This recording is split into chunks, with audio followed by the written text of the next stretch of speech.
Here we go. Hello, Brandon. So nice to meet you. I'm so glad that you're talking with me today.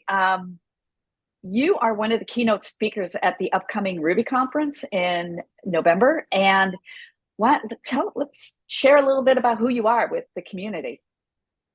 Sure, and great to meet you as well. So my name is Brandon Weaver. I've been programming Ruby professionally about 15 years, overall about 20 years, I think now. And I've been to a number of Ruby conferences since about 2018 and have had a lot of fun in the community and just kind of being around everyone over here.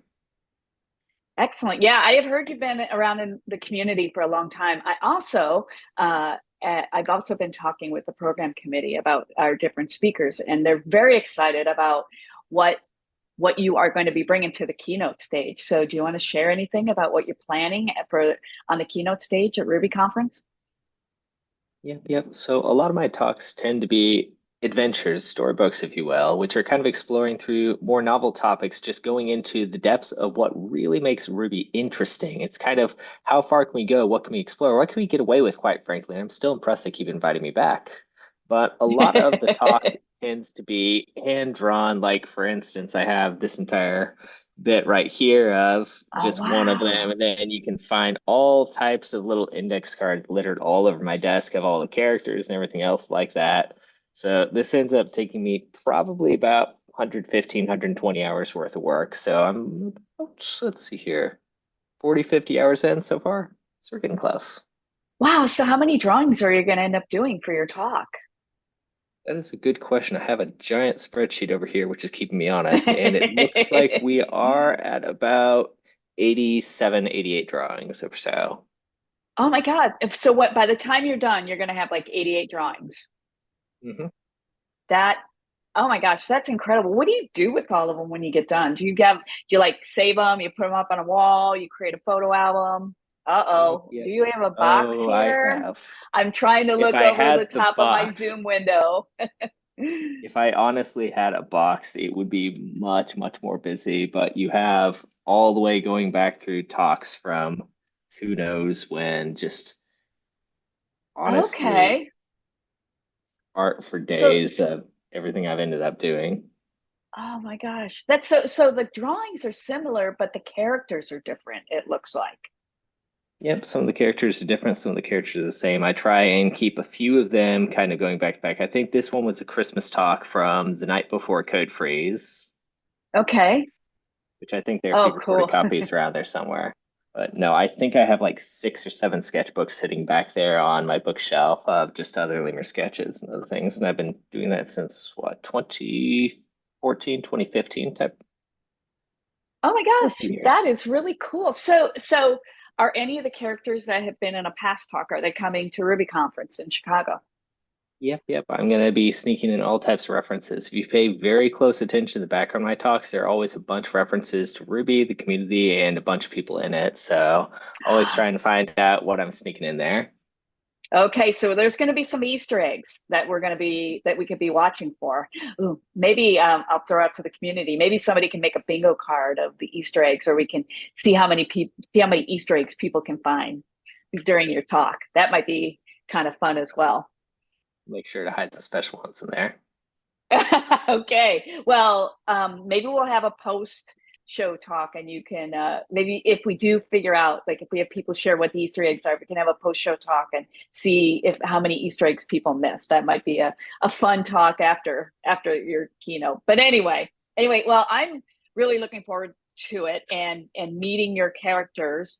Uh, and this will be my first Ruby conference. But before we get to my first Ruby conference and how I'm going to navigate this, I mean, what are you really looking forward to at this conference besides your getting your keynote done so you can enjoy the rest of the conference? That's always a fun one, is after the talk, you always feel a certain amount of liberation. I mean, you're glad to have done Yeah. it, but at the same time, it's like I'm finally done. I'm finally free. I can enjoy myself and do everything else. Not that it's that bad by any means, but no, the thing I always look forward to is going to be the community and getting back together with people. And that's the reason why we come to conferences is I can find Hmm. technical content online any day, anytime, but I can't be there for my friends. I can't be there in the front row of the audience cheering them on or anything else like that. I can't meet everyone that I've only heard about online. Like to give you a short story, back when I was a small town Missouri boy, I used to listen to this guy called Abdi Graham, and he was a very prolific Ruby author for years. And I got so much content out of just listening to all of his talks and everything. And I thought, if I ever had a chance to shake this guy's hand and thank him for it, that'd be incredible. So at the very first Ruby conference I ended up going to over in Tennessee, I ended up finally meeting him, shaking his hand, and thanking him for all the stuff, saying, you're the expert. You've been the person who's really guided me through community and all these years and everything else like that. He kind of laughed and said, "Oh, you'll see in a few years what that's about."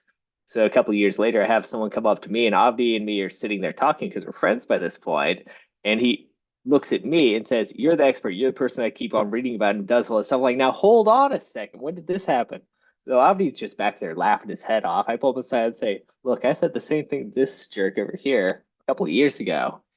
If you keep on staying around, you keep on talking to folks, you're going to go from not knowing a single soul here to everyone being your friend." And I think that's the beauty of the Ruby conferences is you come in not knowing anyone, you come out knowing a heck of a lot of people and having a lot of connections. Some of them I've had for probably 10, 12 years now. Yeah, I agree, and I have the same experience from the conferences I go to. It's just reconnecting with everybody, and what I call the hallway tracks. They're my favorite thing. That's where you really learn like what's behind the technology or what's driving the technology or what are people thinking about? What do they care about what's going on? What are they worried about? And that's always really valuable information. So I agree with you on that. So I mentioned to you that this is going to be my first Ruby conference. And what kind of advice do you have for first-time conference goers, such as myself? I think a lot of it, and the same advice I kind of went with whenever it was my first time, is talk to people. I mean, you might think I don't know anyone. They're all in these little groups. They actually have policies of what they call open circle, which is they try and leave a couple of spaces for people to sneak in and join conversation. So if you know someone, you've heard of someone, you've always wanted to meet or talk to someone, you'd be surprised. Just go up, talk to them, shake their hand, and say, "Hey, I kind of wanted to chat. I kind of wanted to get to meet you and talk about some of the stuff you're doing." And if you don't have a chance in the conference, if you go to the main hotel afterwards, they tend to be around fairly frequently, all talking to each other, stuff like that. But also, you might even ask, "Hey, can I join you all for dinner?" if you happen to be talking after the conference, and you'd have a pretty Okay. surprising hit rate on that. Or join the karaoke or the social events or anything else like that. I think a lot of the conference also happens after and outside of the conference. Okay, good advice. And I love that space. I have a really good friend of mine that talks about it, like call it Pac-Man. You kind of make sure you always have that space in your circle for somebody to be able to step in and join the conversation. Well, that is great advice. I appreciate that. We are all looking forward to your keynote. If you want to end the video by showing your picture, and it'll be the last shot that we have of on this video that we are going to go ahead and put on our YouTube and share on social. So let's see one of your pictures. We'll leave it up there, and when you do that, we'll end this. Let's Sounds see. good. Well, I'll have He's to give looking you one for of the one. other ones. So Oh, good. Let's see. we're gonna have a little bit of fun this year. So Oh, goodness. a God, little that journey is through adventures in functional programming, but are they I won't spoil camping? too much for folks. Oh, Are they, it's are, a campfire with the tea. So Okay. Well, I love it. Thank you so much, Brandon. And I really look forward to meeting you in November. And this is sounds Kim great. McMahon. I didn't say my name. I'm helping with the marketing at Ruby Central and for Ruby Conference. And we will see you all in Chicago in November. Bye. Yep. Have a great day, everyone.